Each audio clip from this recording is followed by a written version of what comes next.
Yes, what's going on, people? Welcome back to the channel and welcome to another edition of the Opposition Preview and a special edition at that for the Carabao Cup final. Guys, make sure you run the likes up, subscribe if you're new around here. Less than 20 subscribers now from 8K, so please make sure we get there in this video. And yeah, Sunday, Carabao Cup final, Chelsea, Liverpool. We meet again. A couple of years ago, we lost both finals on penalties, but we did win. We did win in 2005, so we can maybe cling on to that one a little bit still. But Chelsea's record at Wembley, poor. Lost our last 5 finals there and only 1 win in our last 7 Wembley finals. Liverpool obviously got their hands on both domestic trophies a couple of years back. Could be the first of 4 trophies this season in Jurgen Klopp's farewell tour, but both teams obviously struck by injury. So I'd like to say it's perhaps a little bit closer this game than it might have been a few weeks back when we got smashed up 4-1 at Anfield. But delighted to be joined by Errol again, mate. Great to have you back. Would you say that, you know, after that Anfield smashing the 4-1, that Liverpool fans are feeling Carabao Cup final could be not straightforward, but you know, should be relatively simple for us. But last couple of games, Chelsea have, I don't want to say turned the corner, but the performances have been better. We're competing. We look like we're playing with a bit more confidence and a bit more freedom. Do you think the game's a little bit closer now? Oh, absolutely. And, you know, with it being a final, it's almost a 50-50 toss of a coin, really. I think when that was probably a bit of a shock, that 4-1 drumming from, you know, that was probably the best 90 minutes performance I think we'd probably put up until that point in the season. And, you know, I definitely felt it was a very strong and complete performance. Almost there was domination from pretty much start to finish. And yeah, he's got a bit of a consolation, but I don't think we was ever in danger of, you know, losing any points at that point in the game. I think from a Liverpool's perspective, the way that I'm looking at this now, it's probably come at the wrong time for us. With so much riding on it and the anticipation and the expectation almost that, you know, we should be beating a Chelsea of this particular standard. It does feel like the injuries are really going to be make or break for us over the course of the next couple of days. If we can get anybody back, and even if we do get them back, are they really back match fit? That's going to be the big question mark for us. So it's definitely going to be closer. I think every footballer will always up the levels or attempt to up the levels when they're playing in a final. We've seen how cagey, you know, we was doing the build up before the game at Anfield, and I think the general consensus was, well, we just keep drawing. So we've got to break that duct at some point, and I think we did. But I feel like it may just revert back to type, and it might be a bit more of a cagey affair, especially being down at Wembley and a bit more of a neutral venue. No, yeah, 100%. I mean, for me, I'm looking at this game, probably look at it as a 60-40 in favour of Liverpool. I think, to be fair, like our form recently, I think is picked up.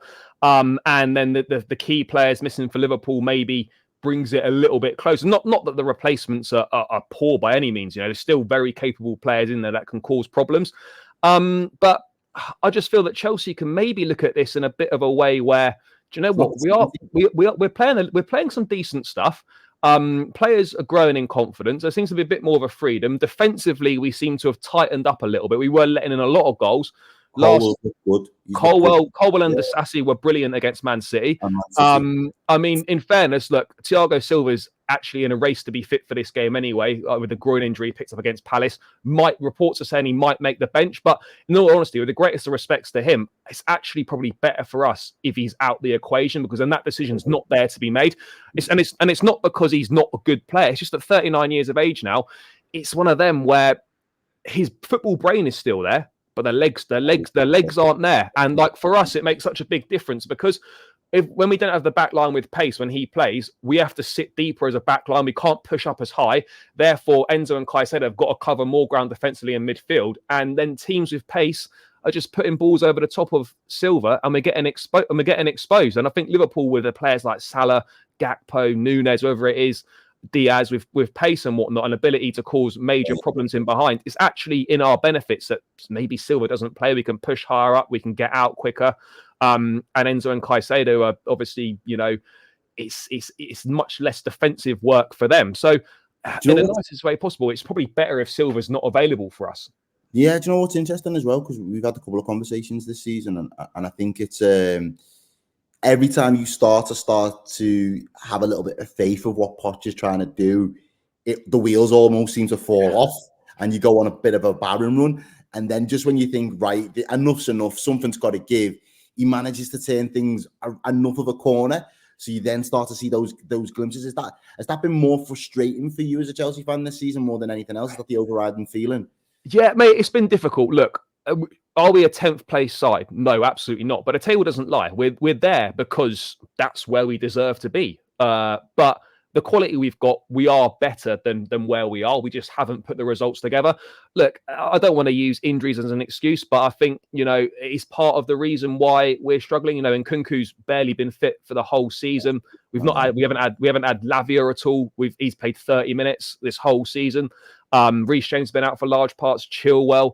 We've had a lot of injuries. We've had minimum of 8 players out every single week this whole season. And look, I get it, football injuries happen, but when you're trying to build a team and a young team and get some continuity, and you want to be playing sort of the same centre-back pairing, you want to be, developing partnerships on the pitch. When you've got to chop and change each week with a young side, it's not conducive to getting your message across and getting the consistency that you want. Look, it is frustrating because the players have demonstrated that ability is there, and they've also demonstrated that the consistency can be there and the quality is there, and we can do it. But you get performances like at Anfield, but then we turn up and we play like we did against Aston Villa away in the FA Cup, where literally if we lost then, it would be very difficult for the manager to stay.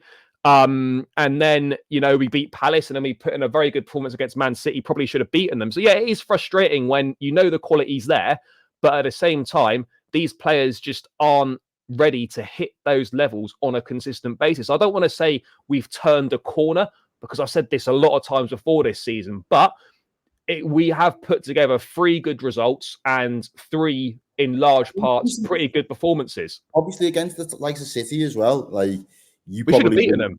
Yeah, after the start, you could have put the game to bed. On another day, you probably do put the game to bed, and I think it's probably not wild to say that City at this particular moment aren't the same as they was starting to click into gear this time last year. So it was fair play to Chelsea both times you played them this season. You've held them to a draw, and at moments probably been feeling that you could have come away with at least 3 points. So I do take on board your point. I just think if it was me being a Chelsea fan, I'd be so frustrated, because every time you just start to see glimpses of or promise of the things starting to go right, wheels start to fall off, and you kind of almost feel like you're going back to square one, and you have a patch of a number of weeks where you don't get results, or you can't get a run of results together to really push you up in the table, because you probably look at it now thinking any sort of European aspirations are out the window at this stage. We win Sunday, we get the Conference League.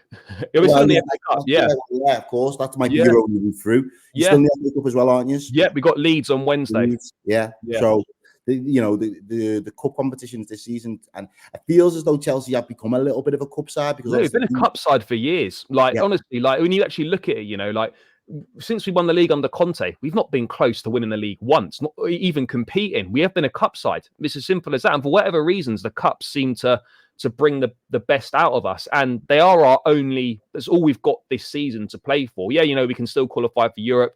We're a couple points off 7th place. It's pretty close between sort of 7th and 10th. It's not where we want to be. But look, there's still stuff to play for. But I mean, in an ideal situation, I think if we can win the Carabao Cup on Sunday, yes, it's only Conference League, but just to have some form of European football, it's more games. We can use the squad more, give more minutes to the players that need them. Then you've still got a big squad. So you've still got, on some level, Chelsea, with the size that you are and the squad size that you have, you definitely need some sort of European football. We have to. We can't go 2 seasons without 2 seasons without now. The players have bought into a project, and part of that project is getting the European football. So to go 2 seasons without, that's 2 years from certain professionals that they're not going to get back. So I know you've got crazy contracts with them at the minute, but conversations would start to be had, and that will then start to unbalance and or kind of disrupt the squad. Yeah, no, for sure. We need to get back there sooner rather than later, 100%. But yeah, it is frustrating. The quality's there, but we just haven't seen it on a consistent enough basis. And I think that's what frustrates you with the manager as well. Where for large parts of the season, there's been lack of willingness to be tactically flexible, switching up formations, putting personnel in their right positions, lack of in-game management. And then you see game against Aston Villa, he got everything spot on. switched a few positions with personnel, played Jackson down the left. He dropped Thiago Silva. Then he switched to a back three to try and see the game out. Like stuff that you've been asking for all season. Stuff that's quite basic, but you've just not seen it. He does it in that game. And then we put in a performance like we did against Man City, where we were spot on for probably 70 odd minutes. And you're just thinking, well, you can clearly do it. So where's that been all season? Like this half was a bit mad that for me though, because half was a bit mad. It was like a backs to the wall job, and you're thinking he's living dangerously because if you invite that pressure from City, they're not going to let up. If you get like say to City, yo, put your foot on my neck, they are going to squeeze the life out of you. It almost felt like a goal at some point was inevitable. Oh yeah, it was always going to happen. It was always coming. But I think, like, Joe, I've seen a lot of criticism, like a bit of criticism of Poch for the subs, and I was critical at the time as well. But not of the personnel, but more of the fact of the timing of it. I just think with 20 minutes to go at the Etihad, to go to a 5 at the back and just try and absorb the pressure is asking for trouble. Now, I get it. They've got more data available to them than we do in terms of like players looking tired and whatnot. Fine, I get that. But I just thought like attack was our best form of defense in that game, really. We were having a lot of joy on the break. Jackson was causing problems. You just nullified all of your counters. Like that's how you was getting into them anyway. Yeah. And I think, and that for me, the issue for me on that one was like, okay, fine. If you're going to take Jackson off, at least put a Mudryk or a Medweke on, so you still got that outlet and that pace. And we didn't have it. So yeah, look, we're close. We're close to putting together a complete 90. We are close to picking up some big results. And I think Sunday, whilst it's going to be very difficult, if we could get that, a first trophy under Pochettino, his first trophy as a manager in England, the first trophy of this new ownership, and for a lot of this young group, a first trophy in their careers potentially. I know obviously some have won a few things, but a lot of these guys haven't really won very much. So that it would be massive. But I mean, from a Liverpool perspective, mate, how are you feeling heading into this one? Obviously it's not as important as the Premier League, or you're still in the FA Cup, Europa League and whatnot. But I mean, how do you expect Klopp to approach this? He's obviously been, speaking in the week about, the injuries and how he sees Chelsea as favourites for this game. We know how the game works. But how big an impact do you think having that game against Luton on Wednesday night will be? I know, it shouldn't really make too much difference, but, with Chelsea having a full week to concentrate on this game, do you think it makes any difference, any impact? I think the squad that Klopp's all assembled over the years, he's always favoured the 2 games a week. If we can play a game in midweek and then we can play a game on the weekend for rhythm, he's always fancied that. I think when we go into a game, especially a game with sort of a higher magnitude and we're going in cold, it takes us a while to get started. And I think the Luton game, one of my biggest thoughts yesterday was you want to go into a cup final on the back of a win. You want to go into a cup final feeling like there's confidence. You want to go in, even though you've got a bit of a depleted squad, you want to look around you and think, yeah, we're a band of brothers and we're gonna fight tooth and nail for absolutely everything. And that's just all we can ask from you as players. And I think yesterday was really, it really signified that for me, really, that they had that mentality. Don't know what he said. I don't know if this is an accurate quote, so people will probably kill me in the comments, but I think he said to them, after the Barcelona turnaround, he said, he'd never try to use that as a stick to beat his players with, because, that was probably a moment in a night that will never be recreated. But he said, I broke my promise to the lads because we had to dig deep. We had to find a way. We have to keep that pressure consistently on what's the league. So he's the type of manager that always goes for whatever game's coming up next is the most important game. So he's not going to now think, all right, well, it's only the Carabao Cup. I'm just going to play loads of kids and I'm only focusing on the league. This is, for all intents and purposes, his last guaranteed chance of winning silverware with Liverpool. Whatever else happens for this season is still up in the air. The football gods will decide.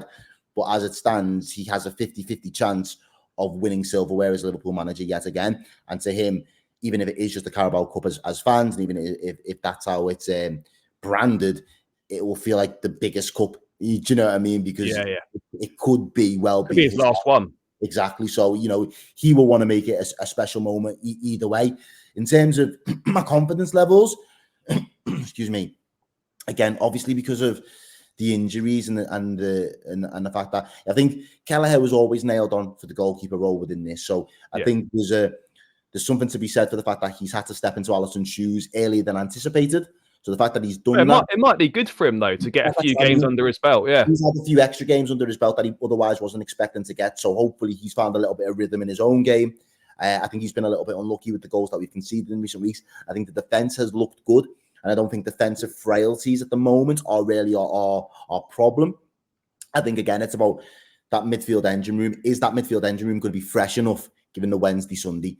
Because for me, that is where the big battles are going to come again. And I was really surprised when we played just a couple of weeks ago how our midfield just absolutely blew you away. Bro, there was so much space. Mate, literally, Caicedo was just playing in midfield on his own. Enzo was pushing forward. And then obviously because the back line was deep, as I was mentioning earlier, because Silva was playing, there was so much space to pick up. Like, honestly, collectively, every single player for Chelsea was shocking. Apart from the goalkeeper. And that's the thing. I don't want to go into it thinking that saying Chelsea's going to turn up because they won't. No. I don't think any Liverpool fan would be that naive, but that's my apprehension. I think Chelsea can't turn up again and be that bad. They can't be that poor. No, I wouldn't have thought so. I'm expecting Chelsea to at least play to a higher level. Can Liverpool match the level that we played when we was at Anfield? I don't think we will match that level, which makes it we're drawing ourselves closer to that middle point where it's like, okay, we're going to get into that territory of it could be cagey. It might be a couple of goals, but it's not going to be a high-scoring game. It might be a 2-2. It might be a 1-1. Could be extra time. Could be penalties. I'm not overly confident. As I said, there are a couple of players that will potentially come back for the weekend, and I think that's probably just going to be a boost to morale around the squad and the fan base. And it's probably a break glass solution. I don't think it's right. We're getting you wrapped up in cotton wool and you're going to be fit for the final. I think it's if we really did need to go and ask the unthinkable of someone like Darwin Núñez, right? Can you give me 20 minutes? We can put this game to bed. Don't want extra time. We don't want pens. We just need to kill the game off. Can you go out there and score as a winner? Something like that. I obviously we'd all love to see it, but I think this Liverpool team at the minute, midfield battle is going to be crucial. I can't big up the forward line enough at the minute because we've had five forwards.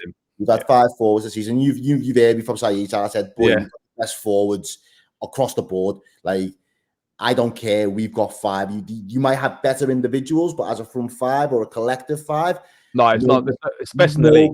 Nobody's topping it. Their numbers this season speak for themselves. All 5 of them now are in double digits across all competitions. They're all popping up with assists. They're all popping up with goals. I think that's the good thing about us at the moment. We've got goals all over the pitch, really, from defence to midfield and attack. So that gives me confidence that, whereas in seasons gone by, you've got one guy or a couple of guys where you're like, if they're not on it, we've looked at midfields with Henderson, Fabinho, Milner in the past, or Gini. You think, where's the goal really going to come from when you need a couple of games and someone to really step up? And defensively, not enough people have stepped up with goals. But I think at the minute, we're in a healthy position. The one thing that I will say is, though, obviously, we got a new captain at the start of the season, Virgil van Dijk. I think he's been phenomenal for the majority of the season. To be honest, I don't really think he's done a lot wrong.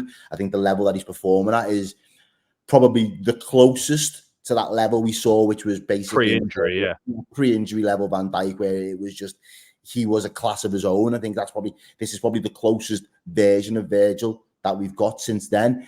And I know one of the people that night knows him pretty well, and he's spoken to him and said, look, like, I don't care what trophy it is, I need to lift the trophy as a Liverpool captain, which as soon as I can possibly. You have to, yeah. That's his focus, from a captain's perspective, he wants to. And I think as a man now that's won it all as a player under a different captain, I think a lot of Liverpool fans will be right in saying, credit to Jordan Henderson for what he won.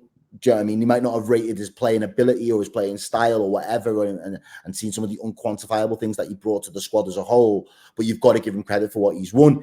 Virgil van Dijk is 10 times the player that Jordan Henderson was. So for ego's sake, he wants to get his hands on some trophies. He wants to get his hands on something. You get me? So I feel like there's a little bit of that going on.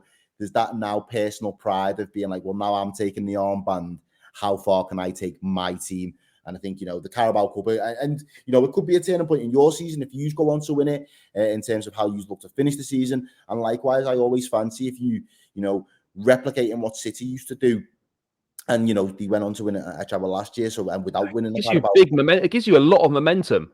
It's the drive, it's the belief, it's all those lads that have been on the fringes, because that's probably been the most football and game time we've had in the Carabao Cup. They feel a part of the squad, they feel a part of the mission and the purpose for the season. So I think everybody's chipped in so far this season in one way or another. But this could be an absolute, like, it could be a massive, like, you know, sliding doors for Liverpool's season to say, well, even with the depleted squad, we still pick up silverware. So when we get 3, 4, 5 players back, let's just keep going on a crazy run from now till the end of the season and see where the points total, see where, you know, the draws of the Europa League, see where the draws of the FA Cup take us, because on our day, we're going to beat anybody. And I think that's the mentality we want to maintain at this moment in time. I think that is probably the thinking in the squad at the minute. They think they can probably beat anybody in the right set of circumstances. So we just can't afford to play. You know, we can't afford to do what we did against Arsenal. I'll be honest, where we just didn't turn up. The big thing Arsenal done there was they beat the press really well. I think if we can beat the press, and, you know, a Caicedo or an Enzo can have a game like Jorginho did against you at the Emirates, then I think, you know, we can have some sort of success. I also think Nicholas Jackson, despite the fact that people have criticised him, he's going to be key for us. Like, yeah, his finishing's not great, but everything else about him is all-round play. He's actually a very good footballer. You know, his link-up play, his hold-up play, the way that he runs channels, the way that he provides an outlet for when we're trying to play out. Like, he's just he's a nuisance, basically, is what he is. But he causes problems. He's good. Exactly. He causes problems. He might not be, like, you know, the most amazing finisher or the best footballer in the world, but he's effective. And if we're going to have a chance of winning, it's going to be with him playing. If you'd have had Nkunku next to him for a large part of the season, he'd be picking up the scraps. You know what I mean? I'll be honest, bro. I don't think Nkunku starts on Sunday. I actually don't. He's not been starting recently. He's been coming off the bench. I'd be surprised if he did start. I expect Poch to go with the same team that, you know, played against City. Let's just briefly talk about the midfield battle. You know, I'll sort of touch on Endo. A signing that was widely criticised, sort of laughed at. I'll hold my hands up. I was like, what's this guy? I think, you know, chatted to you, Roms, about it as well. I was like, a bit unsure about this.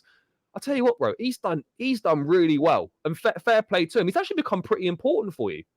Yeah, absolutely. He's one of our standouts, and do you know what? I don't even think it's wild to say. It might not be for the league, because obviously as a DM, you're not really going to get the plaudits as the likes of maybe a Maddison or the likes of a Cole Palmer as such. Yeah. But he has been, he probably gets an honourable mention for signing of the season. I think when you look at the price tag, I think when you look at the size of the club that he left to come and the club that he joined, and then the question marks around his ability to be able to, you know, is he the guy? Is he, you know, is he a stopgap until the January? Well, you know, January's been and gone, and nobody made a move for anybody in the January window, really. I think it is worth an honourable mention for him being one of the players, or one of the transfers of the season, I should say. And yeah, I think he's become really invaluable, because he offers a few things, because when you play him in, you've got to then find a new home for McAllister. But McAllister naturally wants to be a little bit further forward and progress the ball, and then be able to thread those passes and make late runs into the box. So that aids his game. So we're starting to see more benefits from having McAllister 10 to 15 yards further up the pitch in more phases to play in that final third. And then likewise, when teams are breaking against us, McAllister knows that he's got someone alongside him that'll do the breakup and the kind of the wrecking ball work that needs to be done as a bit of a defensive unit, but it's a bit of a shield. There's a screen, and a really solid screen in front of Virgil van Dijk and Konate, and they've had like a little triangle between the three of them in recent weeks when he's come back from the Asian Games, and a little bit before that, to be fair, where I just started to find that it was clicking. He understood. He started to get the pace of the league. He started to really understand it. And in his game, he does give away those fouls, but he gives away good fouls. Like, you look at him, yeah, we needed to get out of the pressure. Like them ones on the halfway line. Yeah. Like, you know, you want your midfielders to be doing that. And sometimes we've had midfielders that have let men run off them. You think, oh, I'm not going to make the tackle because I'm going to end up fouling them. But his defensive thing is, I need to stop the play. Like, let's stop the play and let's get another couple men alongside me, and then we'll go again, because we defend better in numbers than we do if I'm just on my own. And I think he's an intelligent footballer above everything else. I think his footballing IQ for his position and what he offers to the team is phenomenal. He's and an experienced guy as well. Yeah, like, he can play the ball. He's not got bags of pace or anything like that. He reminds me a little bit less energy, but Kante for use, where when you got him and he was just able to be everywhere, just bustling around everywhere, breaking things up. And it's not to the same level, because he was phenomenal. Don't get it twisted. World class. So I don't want people to get confused with what I'm trying to say. But I see, in terms of his style of CDM, a lot more Kante than it is Fabinho. So I hope the people in the chat can understand. 100%. But I mean, look, the midfield battle's going to be interesting. Obviously, Endo's going to be there. McAllister, who obviously people know about. Gravenberch is likely to probably play as well. He started to play a little bit better as well. I think maybe offering the opportunity to get games under his belt, on top of the fact that we're using him on that left-hand side now, seems to be a little bit more of a comfortable position for him.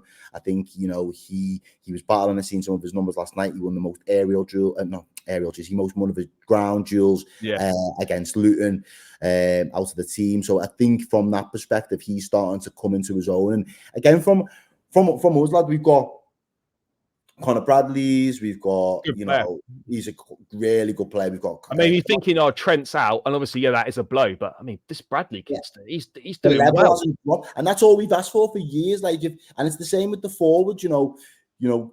Nunes is injured, right? Gakpo, or Gakpo's injured. Jota, like, the level doesn't necessarily drop. They have different skill sets and that's what you want, isn't it? Like, whoever's playing. Like, it doesn't matter, because they know what to do when they come in, and they do their job. That's when you know the squad is good. But I mean, how do you feel about coming up against Chelsea's midfield? Obviously, Enzo Fernandez is in a lot better form now that over the last few weeks, really starting to show his quality. I know he's coming for a lot of criticism. I've always been, always maintained that there's a top player in there. We're starting to see more of that now, being deployed deeper, closer to Caicedo. He's finding his feet a little bit now. Gallagher is back into some decent form again as well. How are you feeling about, how do you think Liverpool can combat, Fernandez, Gallagher, etc.? Because Gallagher's pressed from the front, Enzo, that range of passing from deep. He's starting to show he's like a complete midfield player now. I think, that's it's similar to what we've got in McAllister. McAllister is the complete midfield player that we've really needed.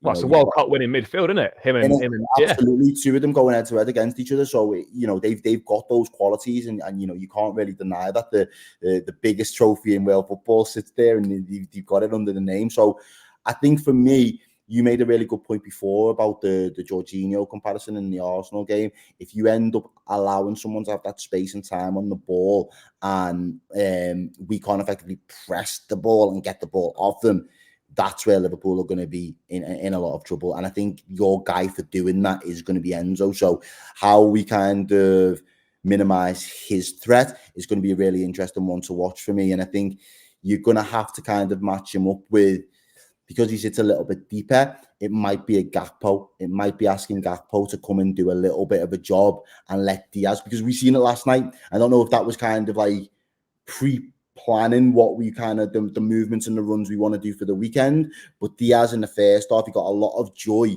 even though his finishing wasn't great up until the second half when he gets his goal. He got a lot of joy coming in off the left-hand side and then cutting in centrally. And that meant then Gakpo was the one that was kind of dropping into midfield and being an extra body in there to kind of nullify potentially what Barkley was capable of doing. So if we can deploy something in that similar sort of way, it might be a way of kind of locking off one of your bigger talents. I think the Caicedo situation's an interesting one as well, because obviously with the transfer links, I remember me and you going back and forth in the DMs. It was mad. It was mad. I'm like, no, he's going to you. And you're like, no, he's going to you. And I'm like, bro, what's going on? I was like, I can't keep up with this. My head had completely half 12. I had to log out of Twitter and was like, I'm done. Like, I'm done for the day. What will be, will be. But I think sometimes the price tag, it doesn't help. Like, you look at Declan Rice and nobody's talking about Declan Rice. This is the thing. As long as you play well, no one mentions the price. No one cares. So I think he's been a little bit unfortunate, but we know that there's a player in there. We admire the player that is in there, and obviously, the Liverpool fans will give him a little bit of stick, but he is still someone to watch, because if he's on his day, he will shut down, a lot of our threats and the balls. I think it's going to be interesting if we see Harvey Elliott playing on that right-hand side for us on the weekend if Salah's not available, because he's another one where you think you pick up those half spaces really well, but Caicedo's smart and could be wise to that. And if he shuts down those half spaces you like to operate in, you might be better off trying to get some joy in the width. The player that I have probably been most impressed with in recent weeks from Chelsea, I think Cole Palmer's had a phenomenal breakthrough season for him. Yeah, he's been exceptional. That Gusto kid, man. He's honestly, you know what? The biggest compliment you can give him, right, is no one's saying where's Reece James, because the level is so good. Look, Reece is obviously massive for this Chelsea team, but the fact that we don't need to worry about when he's coming back because of how good Gusto's been is such a big plus. This guy he's only 20. He's 20 years old. And he's performing. How good some of these kids are at the minute, they're playing with the men, playing with the men in the whole joke. The youth now, how young players are and playing at such a top level is mad. You're looking at Lamine Yamal, 16, scoring in Champions League and shit. It's mad, how good players are so young now. I mean, Gusto's going to be key for us. Cole Palmer, Jackson. It's going to be. I honestly think it's going to be a fascinating matchup. I mean, to round out, mate. It's funny that you say that, because if you go back 10 years. All those players you just mentioned, in the same way I mentioned Bradley and Quansah and the likes and Kelleher, they would have been the second string team that you play in the Carabao Cup. Do you remember when Wenger used to play all those guys like Lupoli and Ali Adier and all those random kids that play, and that used to be reserved for them. And then when Pep came, it was well, no one else is going to win the league. Champions League's always going to be Real Madrid, Barca, Bayern. Yeah. Do you know what? The League Cup as well. Take the League Cup serious. Yeah, because that's what Mourinho did. As soon as he come in, right? He just won Champions League at Porto. He come in, League Cup was seen as you say, basically an opportunity to just play their reserves. He come in, played a strong team every round, and targeted that trophy and won it straight away. And you see Man City winning it 4 years in a spin. All right, people laugh at the trophy a bit, but at the end of the day, it's still silverware. It's the mentality. It's the mentality more than the trophy. Yeah, it is. And at that level, everyone always says it. You hear content creators all the time online. Football, it's an elite sport. The ultimate metric of elite level sport is the trophies won and winning. But the players get that as well. And I think the point that I'm trying to make is it's the highest compliment that you can pay to some of these young players, that not only are they still relevant in this competition now, but they're relevant in such a way that they're playing as part of the first team. Yeah, it's not we're just playing the kids for playing the kids' sake. We're playing because if you're good enough, you're old enough. Yeah, and that's the way it should be. I mean, but mate, to round out, how do you see this one going? We had 2 penalty shootouts a couple years back. Do you think that's likely? Do you think we get a result in 90? What are you saying? It's a sticky one, Charlie. Do you know what? I actually can't really call it. It's a real tough one. It's a real tough one. Yeah, I'd be lying if I've said that I'm confident that it's going to be this score or anything like that. I think 2-1 just feels so nervy. It does, doesn't it? It just feels such a nervy scoreline. And I think the thing with the 2-1 is it gets to, someone scores early, then the other team are backs against the wall because they want to hold on to the lead. Then the other team gets the equaliser after drumming the door for 20, 30, 40 minutes. And then it's no one really wants to then roll the dice. They'd rather look and think, right, can we get to extra time? Can we get to pens? And I think that's what the Carabao Cup can do to you sometimes. So the only mad thing is if you do bring on a madman like Nunes with 20 minutes to go and say, go and win.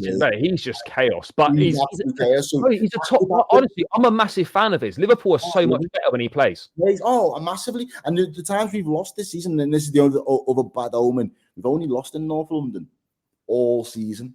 Yeah, Spurs and Arsenal, isn't it? Yeah. Wembley, nice little North London trip.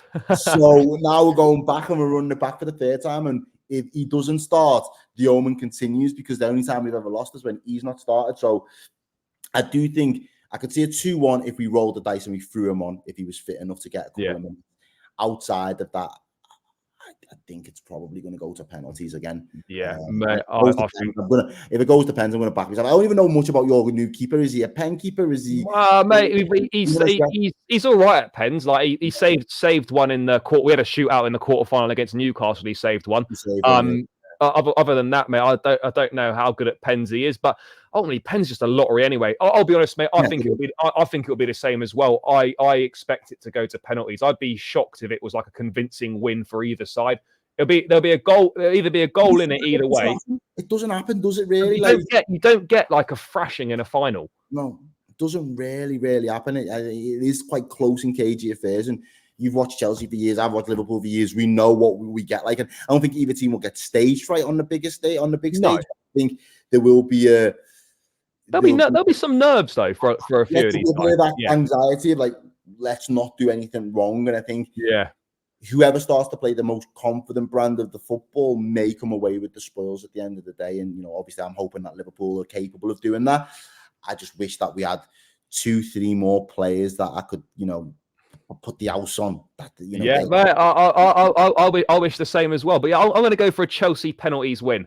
But to be fair though, like I'm not saying that with big confidence, but hopefully we can't keep losing at Wembley. So maybe Sunday will be the change. But yeah, bro, thanks so much for your time. Greatly appreciated as always. Let's see what happens Sunday. Hopefully it's a good game. I don't want to be walking back down Wembley away for the third time in the last 3 years with the arch lit up in red. I can't take that anymore. So yeah, hopefully it'll be better for me. But yeah, bro, thanks for your time as always, mate. And best of luck Sunday. And catch up with you soon, mate. Cheers. Nice one.